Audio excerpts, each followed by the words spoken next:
नमस्कार दोस्तों, आप फिर से जुड़ चुके हैं हमारे फेसबुक पेज के साथ। तो जैसे पिछली वीडियो में मैंने आपको भगवान श्री कृष्ण जी के नंदगाम के दिव्य दर्शन करवाए थे और वृंदा कुंड और गुप्त कुंड के भी आपने दिव्य दर्शन किए थे, जिसमें भगवान कृष्ण आज भी लीलाएं दिखाते हैं।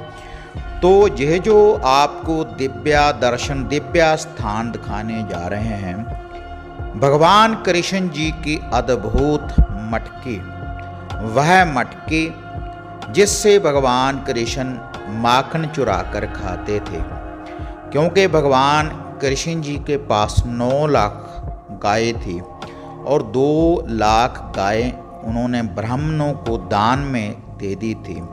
उस समय का पुरातन इतिहास बताता है। तो जो वह मटकी थी जिनमें माता यशोदा जी माखन को रखती थी, जिन मटकी में, तो सभी मटकी भगवान कृष्ण जी ने उनको फोड़ दिया था, लेकिन माता यशोदा जी के कहने से एक मटकी भगवान कृष्ण जी ने छोड़ दी, जिसके आज भी लोग आते हैं और दिव्य दर्शन पाते हैं, जो ये आप मटकी देख रहे हैं।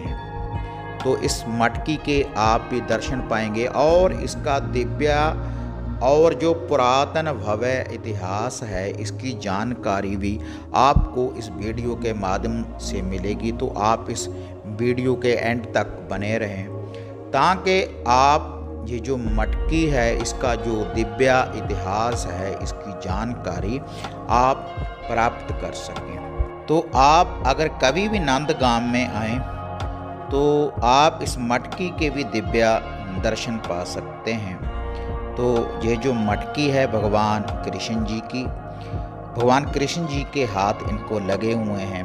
तो इसका जो दिव्य इतिहास और पुरातन जो इतिहास है, उसकी आगे आपको ये जानकारी देने जा रहे हैं। क्या इतिहास है मटकी का? इस मटकी का क्या इतिहास है?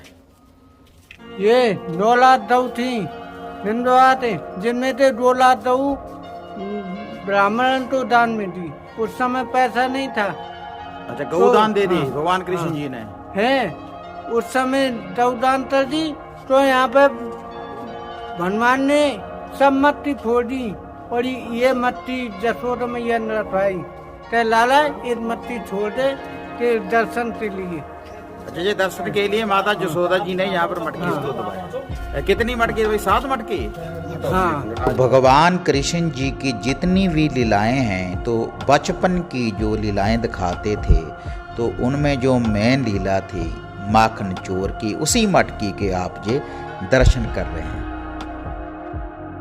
हाँ। ये ऐसे यहाँ जी 7 मटका है। अच्छा।